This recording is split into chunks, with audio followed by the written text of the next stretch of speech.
In February 1897, Swami Vivekananda had given an interview to the Madras Times in which he had spelled out his plan for the regeneration of India.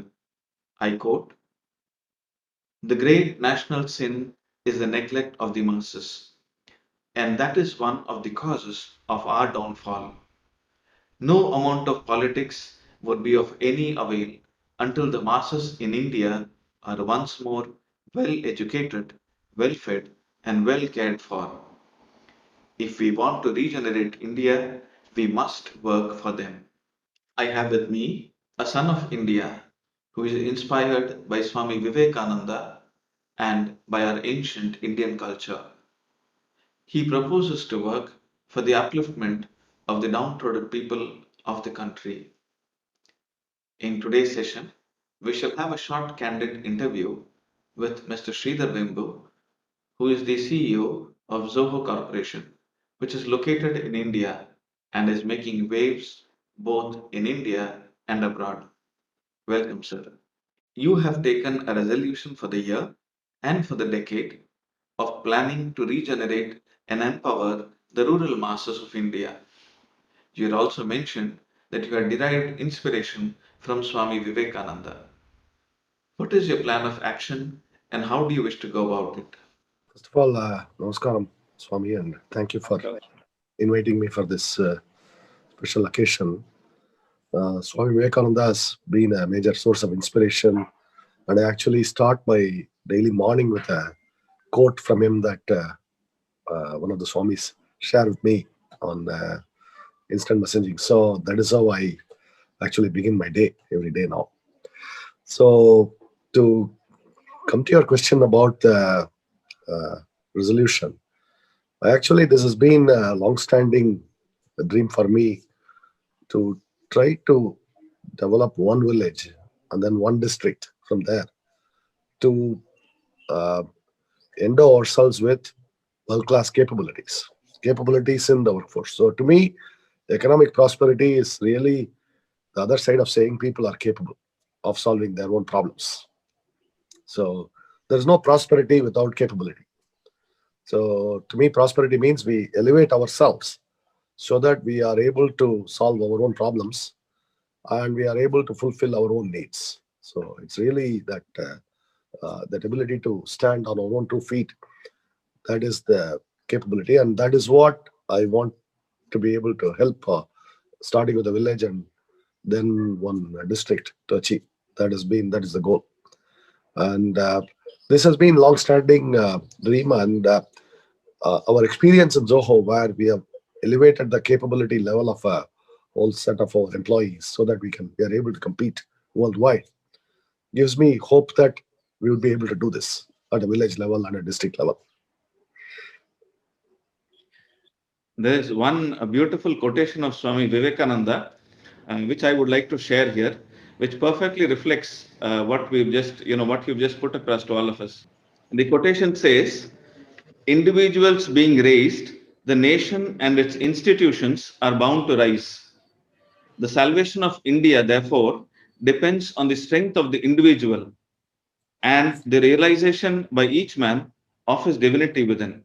So your idea of going to the nucleus, finding the person, making the person strong, and thereby having the nation rise, is perfectly in sync with Exactly. what Yeah. Swamiji has mentioned to us. Yes. That is exactly right. And to me, the raise and capability is the spiritual capability and the know-how, the secular knowledge needed, the scientific knowledge, the technical knowledge needed to help ourselves. Both go together to me. Yes, The yes, spiritual and the technological material progress both go together. yes, yes. Both have to be satisfied and both have to be in sync. Exactly. That is very important. That is very important. Swamiji also wanted that East and West should meet. East should share its spiritual strength, and West should give its material strength. And Yeah. scientifically, both of them should grow. He had Yes. looked for a symbiosis between both of them. Right. The trend now is that many NGOs, business entities, and philanthropists try to adopt an ideal village with good intentions. But as a side effect, the village slowly becomes yet another city, and the problems of the city are transmuted into the village. What are your views on this? And how do you think these problems can be avoided? The first of all, the problem of city arises in a village level when we have a massive population explosion. You have a Right. lot of people moving in. So any solution where our growth strategy depends on attracting a lot of people into a village necessarily will make that village into a city. Uh, Cities are overgrown villages when we start attracting a lot of people. So our growth strategy cannot depend on this extensive migration from both out of the village and into the village. So we have to have some degree of balance in this. And the way that I would think about the problem is don't just do it at one village, but do it at a cluster of distributed villages. So there's nothing special about one particular village here. What is special is that this idea of how we generate our own sustenance, generate our own prosperity and spiritual well-being. That notion has to be widely spread, and you don't have to move to this particular village in order to achieve it. That is the goal. So, Actually, that's how, as you mentioned, that's how the reverse migration actually happened. Just about 25 years ago, most of the people were sitting in the villages. And then when they found the city to be a very a lucrative area for gaining income, all of them moved from the village to the cities. So again, we are looking at not making an individual city a very popular or a very strong one, but giving everybody strength, individual strengths to individual small towns and villages so that they grow evenly and uniformly. With your experience as an entrepreneur over the years, you seem to have inculcated an ascetic spirit, a liking for minimalism, for your inner growth, and an expanded social outlook for the society's growth. Do you think the young, fast paced entrepreneurs of today would be able to follow your path? What do you advise them? I wouldn't say they have to accept my path. I'm not that important, but they should do what their own inner voice tells them to do. That's what our gurus will advise, that you should listen to your own inner voice. And experience teaches us, abundant experience, that we there is no end to our material craving. That it is not, only food can actually make us satiated. But I can have 10 cars and I can crave the 11th car, and I can have three jets and I can crave the fourth jet still. So there is no end. And however much money I have, I always seem to want more. So that is a thing that our inner craving dictates. So when we um, are only governed by those cravings, we cannot actually achieve the inner peace. And that is something that our own age old, thousands of years of our spiritual practice tells us that. So it's not something that I have any say on this. I'm a mere humble student of this. So what I would tell young entrepreneurs is truly reflect from within. Ask yourself what is important to you, and proceed. Hear your own inner voice and proceed. That's what I will say. Something in the likes of simple living and high thinking. Yes, and that seems to provide the maximum inner satisfaction. That and I don't derive any particular joy from buying another gadget, but Right. I do derive joy from now when I see our children do well in school. That gives a lot of joy. So I think that is what most people will find over time. So even if they don't find it right now, they will find it over time. So Great personalities such as Swamiji and Gandhiji traveled all over the country, met various people from various sections of the society in order to understand the common man and his problems. This helped them empathize with the common man and also identify solutions to the problems in real time and place. Do you think this is necessary in a connected society as we are in today? I do believe that it is important, even with this hyper connected world. We want the physical face to face interaction, seeing how people live, interacting with them in the natural environment, their own homes, their own neighborhoods, their own villages. It's still vital. I don't believe that just because we're connected doesn't mean we get that first-hand knowledge of how conditions are in a particular place. So it's still important to do what Swami Vivekananda did and what Gandhiji did, and actually travel and meet people in their own homes, in their own natural settings. That's very important. I do believe that. And it's important for anybody who wants to be of service. It's actually important even for business, because ultimately business success comes from understanding our customers. And we can only truly understand customers when we actually visit and meet them face to face and interact with them. Children are humanity's greatest assets. Swami Vivekananda says, make your children strong from their very childhood. Teach them not weakness, but make them strong. Let them stand on their feet, bold, all conquering, all suffering. The upbringing of parents plays a vital role in the growth of children.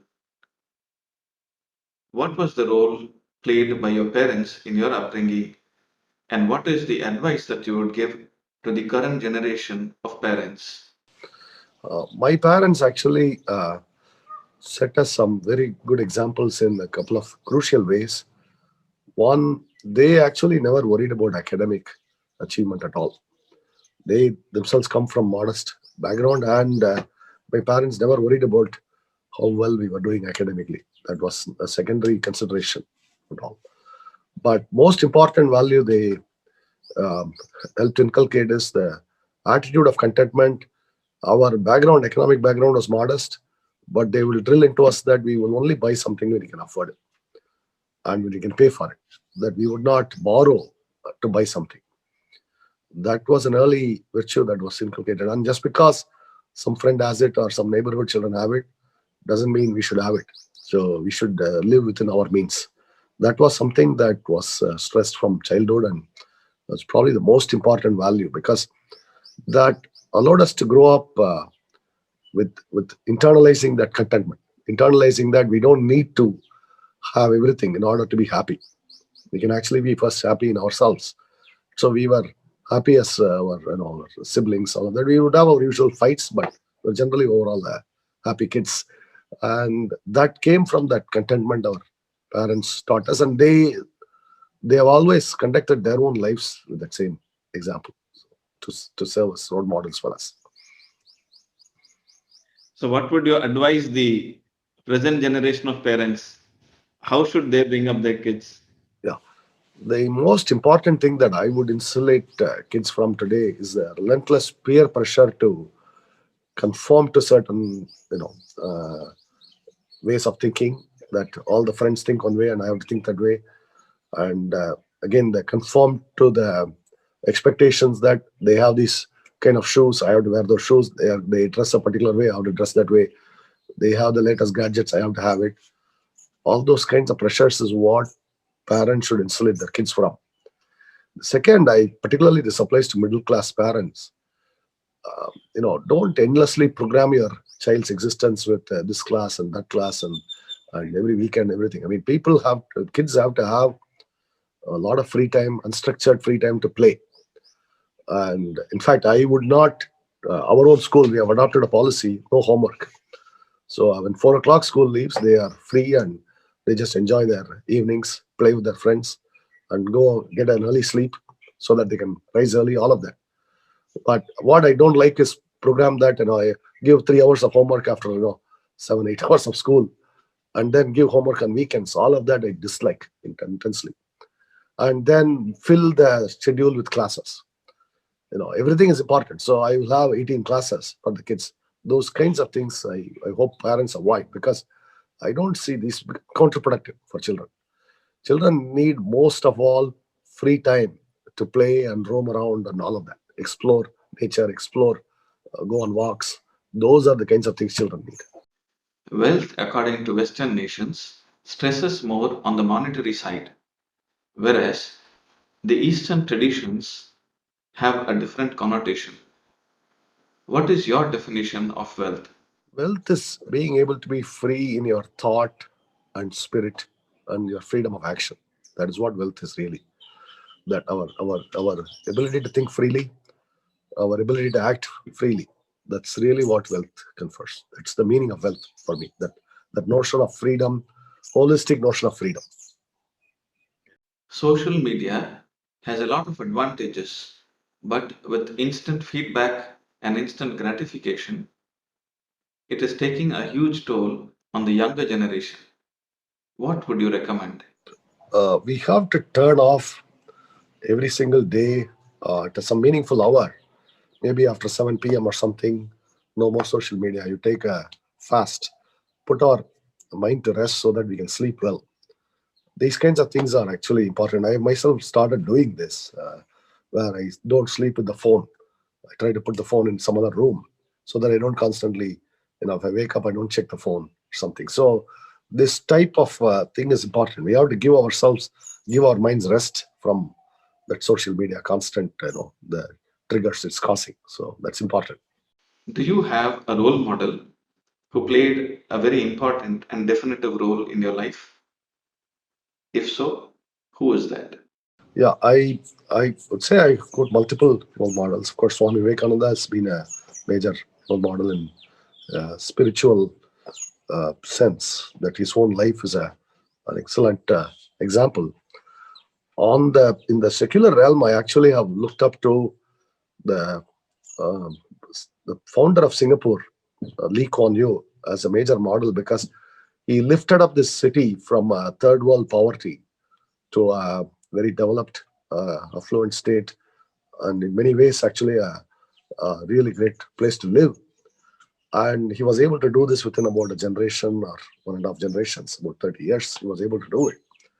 And that actually fills me with hope, since that could be done in Singapore. It actually could be done in India too. And it's very important for our people because when you see the level of rural poverty, all of that, we definitely need to lift people up. And I take inspiration from Lee. If you have to choose a principle which you felt was vital in your life and would like the younger generation to inculcate, what would that be?